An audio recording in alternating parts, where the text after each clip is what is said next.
You. Yeah. Hey, because I tell you the truth. Maybe your friends are confused. What's up?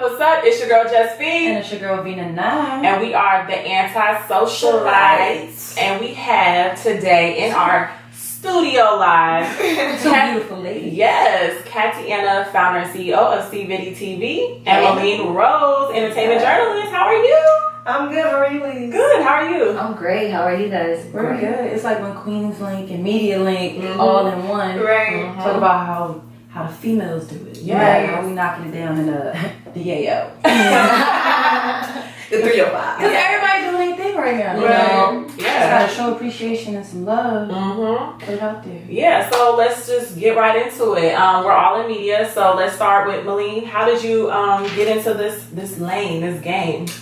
All right. So I realized that like where I'm going as an entertainment journalist, I have to start my own thing in order for me to be recognized, opposed to, going to school and then finding a job and, having all this competition. I might as well start my own brand first and then be able to branch out that way. So that's how I got started, just to have my own platform for when I'm ready to go up. And did you go to school?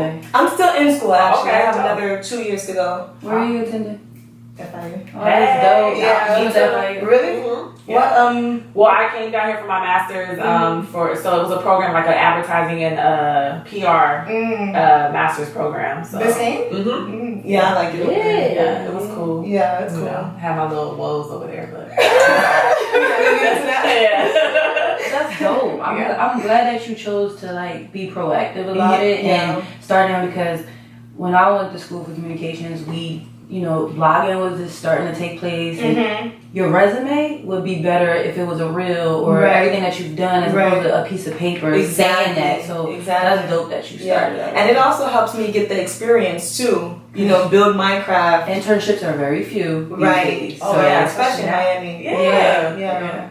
Okay, all right. So, Tatiana, tell us about the CViddy. Like, where did that dream and like idea come from?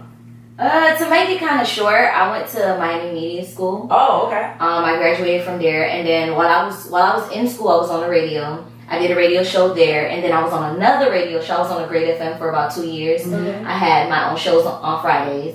And then from then, I wanted to do my own thing. I wanted a platform for hip hop. Like, I've always been like a really big fan of music. Okay. And I wanted a platform for that. And basically my blog was supposed to be me interviewing and doing all these different things. And as I started running the business as a business owner, I started to fall in love with the tech side of things. So then that's when I incorporated tech and the hip hop together. So basically now I just run an entire company and I have a staff of 3. So we're just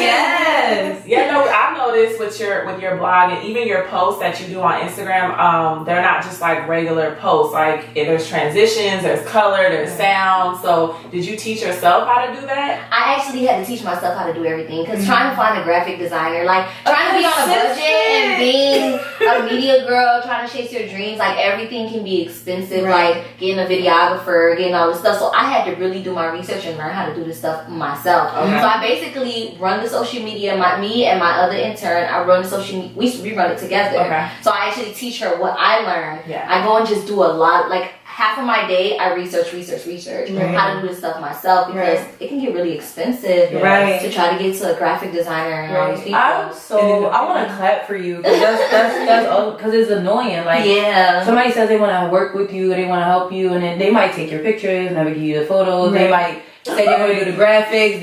You never find them again. Videographer, like they don't show up. They don't show up. Yeah. And it's like, I get it. You're not getting paid. Cool. But there's a million videographers, just like it's a lot of people that's trying to chase the media dreams.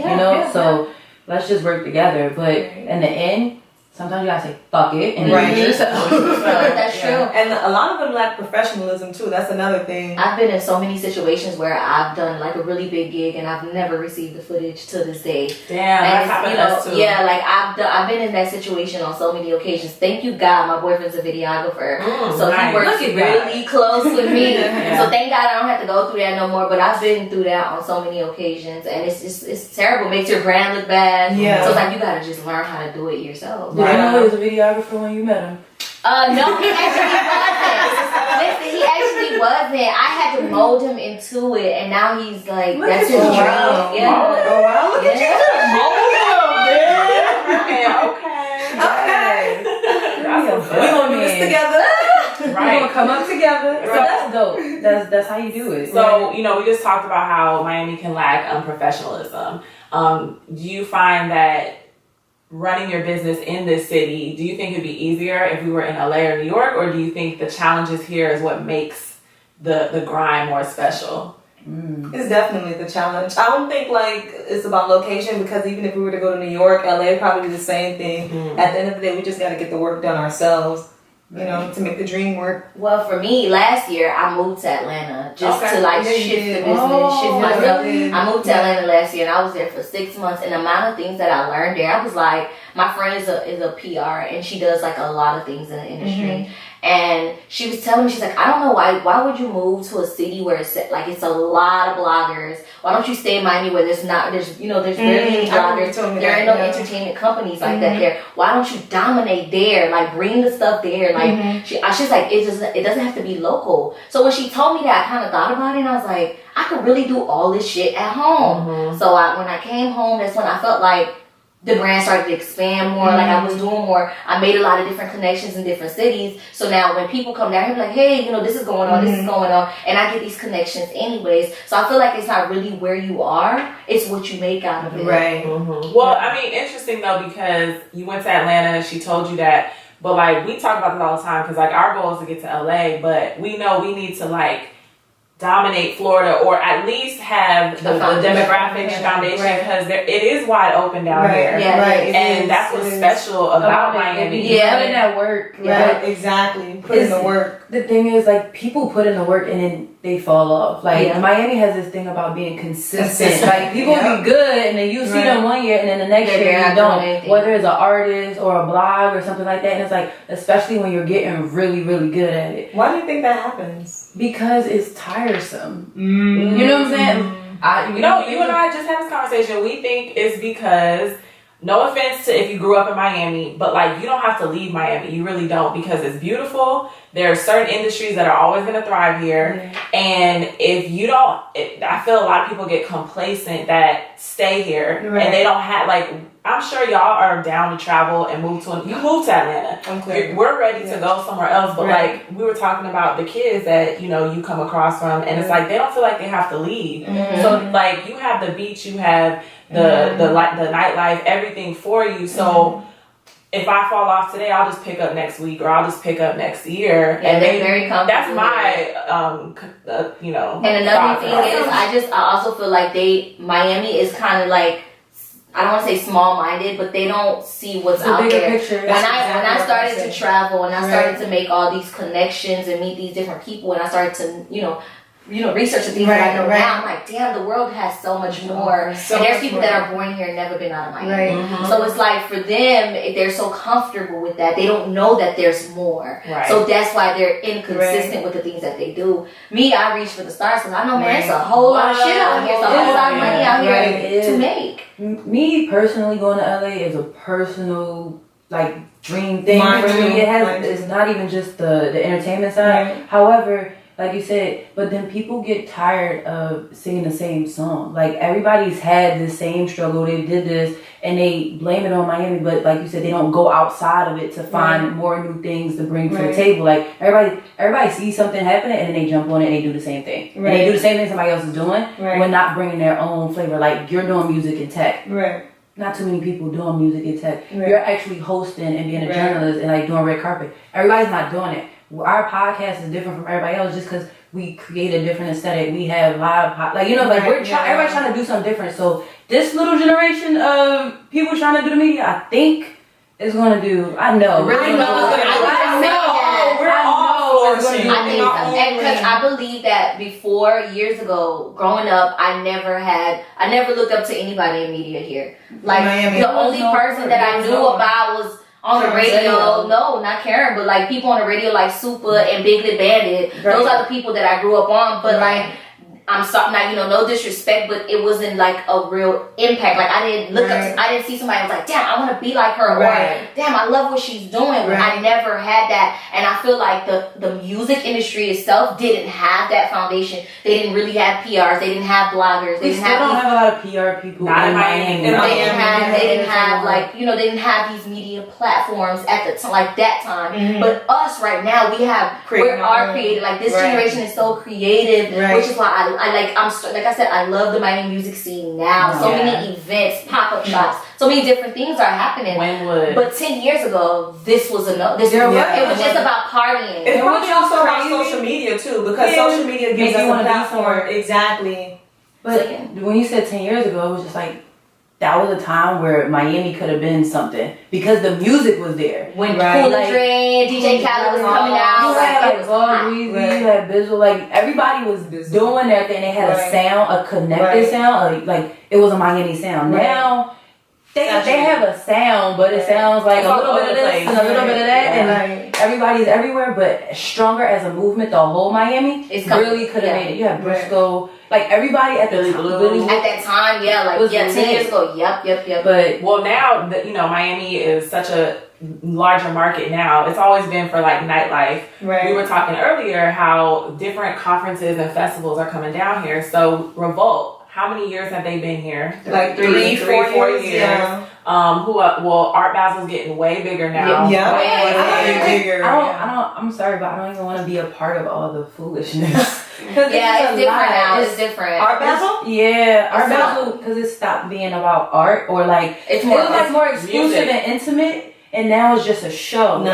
You're not really, you're just going there to see who's there, as opposed to like learning. Like that exposed a lot of people to art. That whole conference or whatever you want to call it, event rather, exposed a lot of people to art and just the aesthetic of like getting to know and feeling something. Now it's just about being there. It's just another thing to do. It's not really something that's purpose. Its purpose now is to make money. I think that's what everything. It's commercial. Once it goes commercial, it kind of kills it. Well, we all find ourselves trying to like cover the events and be at the hottest events. Do y'all find it harder to get into these conferences? Like Revolt didn't really allow local media in there, which was bullshit. It was whack. It was whack. I mean, we had people that were there who bought tickets and told us there was no local media. Like there wasn't a us, there wasn't a you, there wasn't a you that was in there. And with Art Basel, unless you know somebody, you got to be like a regular person to get in certain events that you want to cover. How do y'all feel about that? Being that we are the ones putting in the work in Miami every day. Well, with me, I just try. Okay, I don't really. When I can't get into something, I understand it. I'm like, maybe I need to work harder. Maybe I'm just not on that level. You know what I'm saying? So, but with me, when I go above and beyond though, I go above and beyond my reach. I try to figure out who's the contact. I try to figure out who's the PR for this event, who's producing this event, and I contact them. If I can't get in, then it ain't my time. You feel me? It's all good. I tried to Revolt Music. I went to Revolt Music the first year I bought a ticket, but I didn't. I'm not really a big fan of Revolt Music Conference. So I went the first year and whatever, but I got denied for the media passes the following years. And I don't take it personal because that just shows me, damn, I need to level up. Right. My brand needs a name. So it's like, it just pushes me to work a little harder. So, but then in the certain events, I'm just like, what you mean I can't get in? Like, who are you? You know what I'm saying? But I feel you. But the leveling up, it should only push you to want to be like, all right. But cool. It sometimes it sucks. Like, just because you are putting in the work and people know you here, but they might not know you like outside of here, and it's just like, but why don't you just give us a chance? Like somebody gave you a chance. But let me tell you. But honestly, go ahead. Going back to the question, with the whole Revolt thing, like, I may have gotten to know, and I feel the same way you did, but honestly, I don't let that stop me. Like, even for like Rolling Loud, I kept on applying and they kept on denying me, but I was like, I'm gonna show up anyways, and I did like my street coverage. So I didn't get a chance to do the same thing. Yeah, there's always a way. I didn't get a chance to do the same thing with Revolt because of work or whatever, but like that's my go-to now. Like, okay, you won't let me in. Hey, I'm gonna just live my own thing outside, still get that same, I think that's dope. That's really dope. Especially because, like you said, if you don't get the opportunity, it may not just be your time to get it. I just think also though, like as a whole, like us coming up together or, you know, doing our own things, like I would like to see us all be able to be a force to where when people do come to Miami and try to take over the city, like respect the people that are here in the industry that like we're the ones pushing the city. Right. So that's the only gripe I have with Revolt. It's like y'all been here years and years. Right. And it's the 4th, 5th, whatever year. Mm-hmm. Make sure next year y'all know that we gonna be in that building because I just feel like that I'm just a type of person, if you come to where I'm at and you don't recognize the people that are putting the work in the city, then that's kind of a slap in the face. Right, because it is a conference for you to be able to level up and be people that so it's like, why not? Yeah, right. That's my only right, but I totally understand. Like, there's times where we feel like we might have a connect to get in, and people say, oh yeah, I know you, and then you get there and it's a whole nother thing, but we don't let it stop us. Just like you said, you gotta have a finesse. Yeah, you gotta finesse it and get your content wrong. My number one thing, like my number one secret to getting these events is making the PRs your best friend. Mm-hmm. Oh yeah, I learned that at the BET Awards. Making the PRs your best friend. Right. That's what I do. Like I covered this event for Cash Money like 2 years ago. It was a Thanksgiving event. To this day, I connect with this PR, and she was working. At the time she was working. Forgot what label, but now she works for 300. And I started the BET Awards, and I'm like, hey, should I give her a hug? Like, you have to make these PRs. You gotta make these friends. Because then they hit you up and be like, hey, there's something going on in Miami. Can you cover this or whatever? Right. That's how I make my connections. Right. That's what I do because I know that that's the way you're gonna get in. Right. That's how I got into Rolling Loud the first year. The one that was flooded, but it was. They had hard literally flooded water. Flooded? Yeah, flooded. I thought you meant like flooded with people. No. Well, it was both. Like it was a monsoon. Like it was bad outside, but people still came out. It was just that the media room was like flooded. And were your shoes wet? No. It was a certain area. So like being able to have that one-on-one conversation with artists was kind of cut short. But I was still in the front. I got the video. Yeah. It was dope.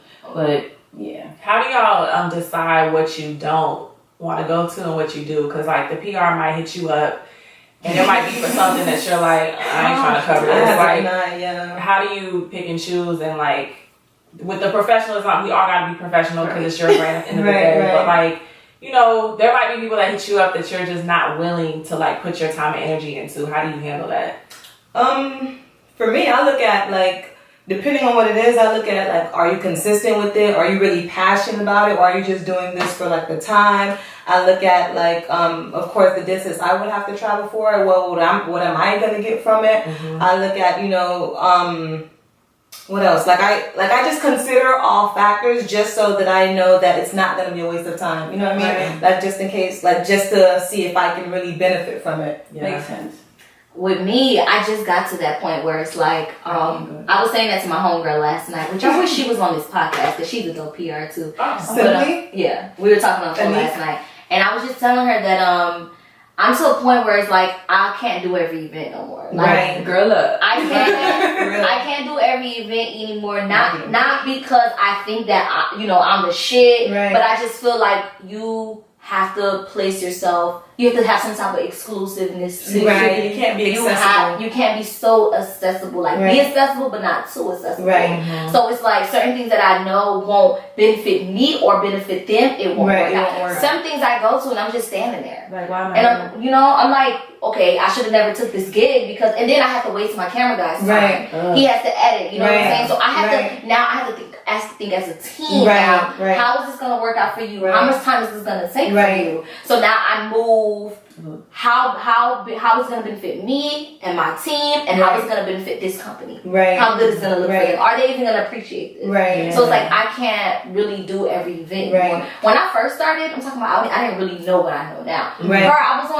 was everywhere. I was dipping and dabbing into everything. But now I want to dip and dab into things that fit the company. Right. Things that fit the brand. Exactly. I'm not gonna dip and dab into all this shit that just doesn't make sense for me anymore. Because then it's like you look like, okay, what are you doing? Right. You know, so people look at there are people in this business, they look at the smallest shit. Like, okay, I'm confused. First she was doing this, now she's doing this. You know what I'm saying? So you gotta make it. I niche down everything I do now. So yeah, that's how I'm happy to hear that because there's times where I'm just like, no, I can't give you my energy for that because first of all, it's two of us, so both of our schedules gotta be in sync. But then to hear you say like, people on the outside are looking in, like, what they doing, like, does that fit? Like, I just saw them there. You gotta stay, like, true to the brand and not, like, true to, like, everyone say do it for the culture. You can only do so much for the culture because you have to have that brand identity. It can't just be, I'm everywhere. How do you feel about all the events that, like, do you think there's too many events popping up without the proper setup and like aesthetic and like structure? Like, people are just having events just because they know you, they want you to just show up, and it's like it's like there was an event that I was supposed to go to last month that I totally missed, but it was like a kid from, I think, FIU, if I'm not mistaken, and he was having an event or whatever, and I totally forgot about the event. But it's just like, I need to see quality first. Like, how is it promoted? How is it marketed? And if it's not marketed the right way, or if the promotion isn't strong, it that automatically tells me that this isn't going to be a real event. A successful event. So I support everybody, because this generation, we all need to support each other, right? But I support anybody that's trying to make it. But the fact that I work so hard, I work hard as hell to make everything perfect. If I don't see that from you, I'm automatically turned off. I feel it. What about you? Do you just feel like how the events are oversaturated, or like? Honestly, I'm still trying to narrow down my brand, because my thing is, I want to be an entertainment journalist. So eventually I want to have my own platform, like, you know, Oprah, not Wendy, but, you know, her own platform. Wendy has her good moments. She tries. You know, I want to be on ENU. So, like, I'm still trying to find my niche and my, like, what my brand represents. You know what I mean? I try to stay away from things or events that I know that I won't be working at. You know what I mean? Like, I don't just go to events just to go. And like I said, I'm still trying to find my niche. I try to interview, you know, local artists that I see that are passionate about their craft, and local entrepreneurs that are passionate about their craft. But it is I'm still, you know, in between when it comes to, you know, narrowing it down. When you say local artists, do you guys get hit up by like local artists to like put their music on your? Definitely, all the time. But how do you feel about it when they don't know your brand, or they just, you know, like, they don't know exactly what you do? Because like, we get it a lot and we talk about it a lot, but honestly, I feel as though like it's not really their fault, although they should research, you know, and find out exactly what I do before reaching out. But like, I feel as though like people, they just want that attention, you know, and they'll try to get it from whoever they think is popping, you know. And I feel as though like they lack that business mentality, you know, and they don't have like the guidance, you know. So I'm like, I don't take it too personally, but you know. Well, for me, like, I want to just speak at a point where I'm at now. Like, I just want these artists to know that what we do is not easy.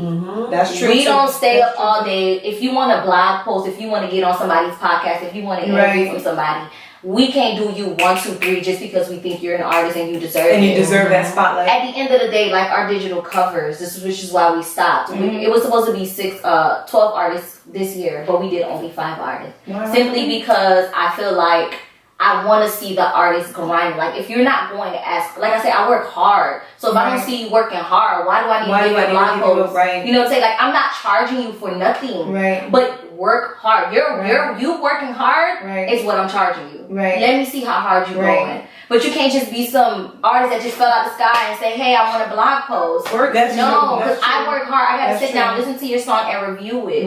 So I want you to respect takes my a lot of craft, time too. Because I understand what they're saying, if they even saying anything. If they even saying anything, So like, you have to, I'm respecting your craft, so you have to respect mine. So I want you to work. Yeah, exactly. So I see it as, let me see what you're doing. Oh, how many times? They say, I don't really care about the followers, but how hard are you going? Are you going hard? If you're not going hard, I can't write no blog. Yeah, so what I was trying to ask you, like, how do you deny these artists? Like, do you just ignore them? I used to ignore them, but now, 2018, I'm going to see an email, hey, we reviewed it, and unfortunately, we can't post you. I have to be honest now. Like, I used to be afraid to be honest, but honesty is key. Like, honesty is going to open so much doors for you. Honesty is going to get you so much respect. I used to be like, oh well, okay, I got you, knowing damn, I don't want to put this artist on. But like now, it's like I gotta tell you straight up, I'm sorry, we can't do that. We're not looking into it. I'm with the honesty because we get honesty, like we get no's. People tell us no, or they don't answer us. So I'm like, why I can't be that way with y'all? As long as you're professional about it, I think it's okay to be like, this doesn't fit our blog. This song is not hot. Like, we're very into music, and I think it kind of spills over. So like, we do what to play and what to watch on our website. So there'll be artists that hit us up in DMs like, can I get an interview? I'm like, okay, before you even ask for an interview, did you check out our website? Did you know we post videos and songs, the singles? That's more of your lane. Like podcast interviews, we don't take submissions at all. We pick who we want to interview. And so I think what you said and what you said as well, like I wish that artists would just do a little bit more research. And understand the platform that you're requesting something from. So I hope y'all watching and listening about that. Okay, that's and another thing I wanted to say about honesty is that I used to always be afraid to say no because I'm part of the culture. Like I'm like, damn, people are gonna say I'm not supporting them. I was just about to mention that, but I don't really give a fuck about that anymore. Can I curse? Yeah. But like I don't really give a fuck about that anymore because I know the people who are supposed to support and genuinely support will support, and I can't. If I can't do it for you, I can't do it for you. I used to always think, damn, it's like a give, but like, why am I doing it just to receive something back? It has to be genuine. So I'm like, okay, set your price and live your life. I like that. How do you feel as a female trying to, working in the entertainment industry, and you started off with music, like getting interviews and then, the backlash, or not backlash, but how guys respond to it? Like, do they try it? Have you even tried sliding your DMs? Like, I've had instances where like I'll be working with a videographer, and after that, like he'll like try to like talk to me, like for some reason, like I'll assert myself professional as hell, but for some reason it doesn't translate. Like I'm not flirting, I'm not doing anything. Like we're keeping it mad professional, but for some reason I feel as though like some men do not respect woman when it comes to business. You know what I mean? Like off camera they'll try to holla at you, they probably won't take your craft that serious, they'll cancel on you last minute. Like I don't know why that is. Or have they ever tried to work with you to try to get to you and acting like they're supporting you, and then they really just trying to talk to you, and then for me it fucks you up because you're like, for me it's the opposite. They don't it's more so like they'll try to talk to me. Or no, they'll try to talk to me just to try to get a spotlight or whatever. And I hate that. It's like, first of all, I'm still building, so like I probably can't even take you off like that. Right. Like, and then second of all, like it's ungenuine because it's like, bro, like how are you gonna try to like talk to me just so you can like get an interview or do this or do that? Like what the hell? You ain't gotta work that way. Like, yeah, you ain't gotta work that way. Like, just tell me what you do. Right. Like just tell me straight up. Like you want an interview, you want me to host this event for you, just tell me straight up. I have a feeling Tatiana, because your boyfriend be there, they gonna try you. Oh no, they will try. They will. They do. Probably don't even. A lot of people don't know that me and him are in a relationship. I think I saw that at Rick Ross, and I was like. So a lot of people don't really know. So like, they do. They come at me that way. But the fact that my curve game so strong, I'm always calling somebody a brother. But you that's my little brother. Yeah, like my curve game so weak. Yeah, so my curve game is real strong. My curve game strong. But the thing is, I'm a bubbly person, and I come off like I'm so open. I'm raw. Like I say anything I want. Right. It comes off as damn, like she's so cool. She's so like flirtatious. But I'm not flirtatious. I'm just an open girl. Like I talk about all types of shit in front of my camera guys. They're like, looking at me side. But I open my camera guys up to talk about anything in front of me, whatever. The fact that I'm just so open and so cool and just always want to hear other people's stories, I feel like that makes them feel like, okay, I'm comfortable. She's comfortable, so that means she wants something or she likes something. But it's really not that though. I'm just really trying to be friends. Can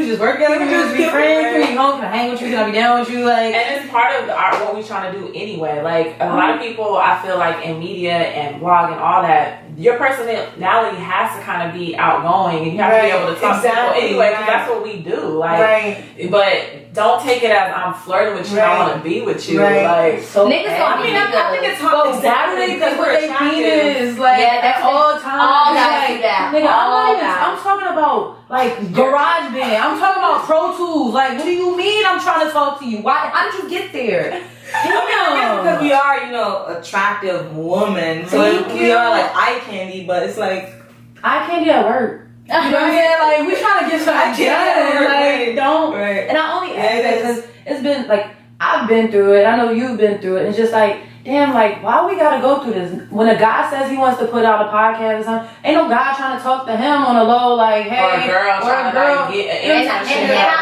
and then I also feel like some guys just like they don't really take what we do serious. They don't take they don't take what we do serious. And the fact that they don't take it serious, they want to play with us. Like, let me see what I can get out of her. Let me see if I could, put down or whatever. They don't take it serious. But like I said, I'm at the point 2018 where I'm like, nope. Sorry, boo, I don't like you. It's not that type of party. Do you want to work? Like that's what it's gonna be. Right. Like I'm just giving it to it raw. Right. Like I just tired of beating raw. I'm tired of beating around the bush because I've done that on so many occasions just because I'm like I also wanted people to like me. Right. Save face. What's that? Like who don't people don't like you, that's fine. Exactly. But I always wanted somebody to like me. Like that was one of the things that I struggled with for a long time in this industry, wanting people to like me. But now I'm like, it is what it is. You're not for everybody. I'm not for every. You tweeted that. I tweeted that. I was like, you know what? I might not be for you, and I'm okay with that. Yeah, you know what I do with that? Yo ass. Right. So speaking of 2018, like let's just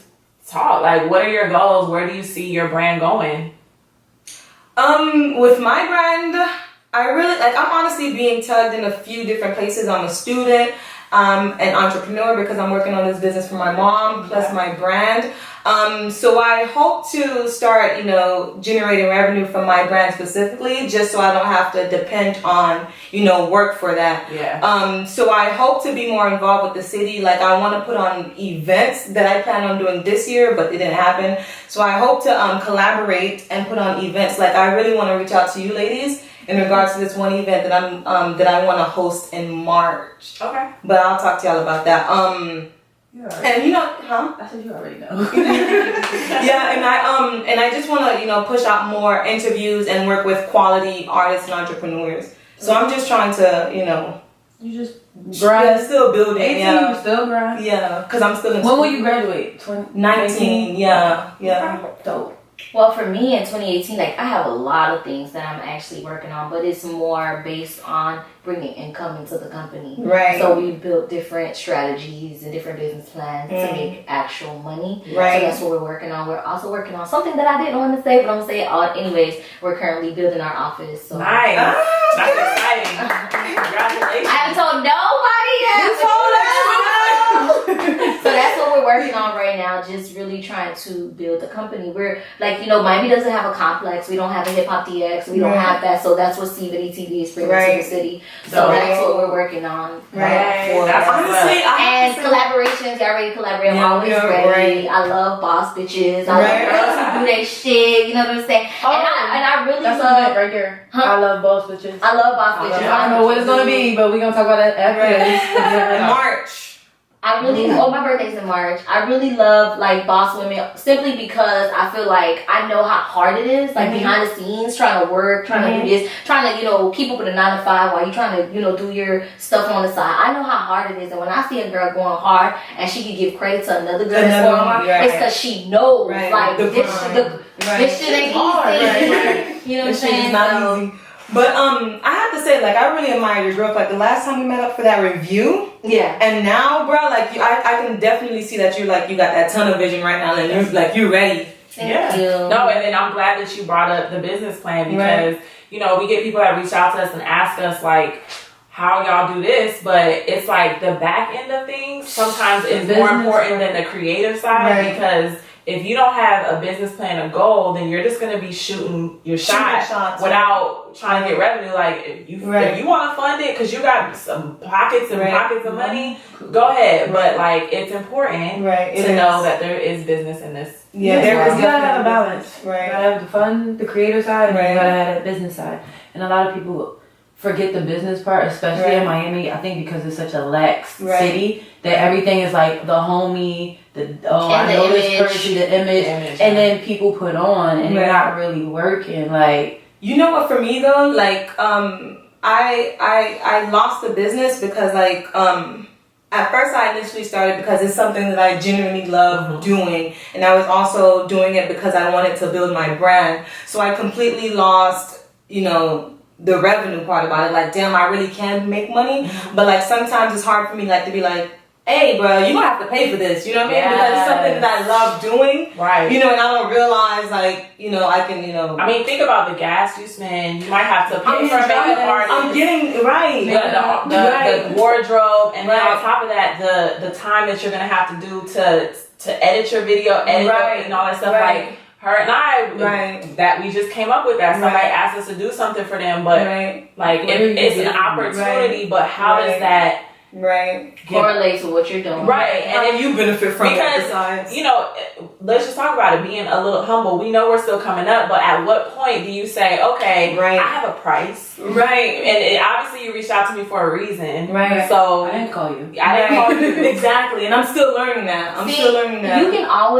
You can always be humble, like with your prices. You can be humble with your prices. So it's like you don't have to say, well, I charge $1,000 for something. Let's see what works for you. $250 if it is, blah, blah, blah. Like, work with people. That's what I'm learning now. Like, be humble with your prices. You know what I'm saying? Because, like, you don't just say, because you're not that big yet. Like, I always say, you know, I'm still up and coming. So I'm like, I'll be humble with my prices. That's what, I haven't started charging anybody for anything yet. But, like, that's my You plan on it. I plan on it. And you have to, because what we do takes work. But it doesn't have to be monetary. It just needs to be something that's beneficial for both parties, and people don't really see that all the time, or they think because you don't have this following or you look like it's this big or this reach, it's like, oh, I don't have to give you anything but just say that you're help or you're on a team or you're on this event, and that's not.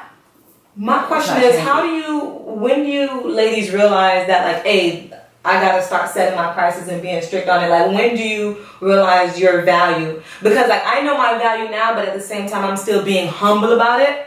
You know what I mean? So, like, when do you actually set that price and shit? Like, well, I think once you start consistently doing stuff, like, on a regular, and then you're pushing out more and more content, and you look at the back end of things, like, how much are you spending? You still can, like, assess your back end of stuff. But if you're, like, if you start to have analytics, if you start to see what your reach is and you have numbers on a paper, I think you can assess it that way. And then your gut feeling too, because if someone's contacting you personally to do something for them, and you know they have a budget because you see what type of event they're doing, if they're making money off it, say, okay, well, what's your budget? And say, okay, how can we, and if they say, oh, I can't pay you, well, then come back at them with something that they can do for you, aside from having you be there. Because if I'm there, I already spent money to be here out of my pocket. So what are you giving me in return? Like, that's how I look at it. I agree with that. I love that. I think that's something that we just, it just started to come about because we do stuff, and it's not always for a monetary reason. But if I know that you're really pushing your brand or you're really working hard, then it's not gonna hurt us to come and do something for free if it's a good look, because you are doing your due diligence for your own brand. But if you're not, and you just like want us to do it because you think we're hot or you think we're popping right now, but you're not offering nothing, then no, we'll have another conversation. It's so weird. Like, it's just like it's like everything has to be balanced out. Like, you're like, it's like with me, like I go through a lot of things. Like, you know, at the end of the day, I always say I'm a human first. So I have to think like a person. I can't think like a journalist all the time, like a business person. But I gotta think like a human. I gotta think like a woman. I gotta think like a sister. So like I always think those ways first. And then I just be like, you know, how is this going to work out? But, you know, I make sure everything I do is professional. Every way that I speak in a nicer tone. If I can't do it, I can't do it. You know what I'm saying? That's how I make it work. I always think of myself as a human being before my business. feelings. Right. So I always think that way. That way, you know I ain't crushing nobody's feelings. I'm just being me. I'm just being, Yeah. Okay. Well, we definitely appreciate y'all being here. I think a lot of people are going to learn from this episode. Anybody who's aspiring to be in our, shoes doing what we do, or if you just want some game, like we like the artists, come on, research, do something. Do some research. Have your business in order. Yeah. We work hard. Be honest. be professional. Be professional. Be professional. That's what we're Don't try to holler at me off camera. Don't be asking for podcasts because all this expensive. Right. Take time to set up. Yeah. Like hello. Yeah. So let everybody know individually where they can find you, your platform. Tell the people. Well, you can find me on Instagram at Meline Rose. I also have my website where you can find all of my latest videos, my posts, my interviews on themelinerose.com. You can subscribe to my YouTube, Meline Rose TV, where you can also find all of my interviews on there as well. Twitter at Meline Rose, Facebook Meline Rose. Same thing. Meline, yeah. Same thing. And you can find me at CViddy TV Official. That's CViddy TV Official. And you'll see my personal account name on the page. So if you want to follow my personal account, go ahead, because I follow back, you know what I'm saying? And you can visit the site, www.civviddys.com. All right. Well, you already know each and every week we dropping that latest podcast, the hottest artists, interviews, media, all of that. Thank you, ladies, for coming through. Thank You guys for having us. No problem. We out. Yeah.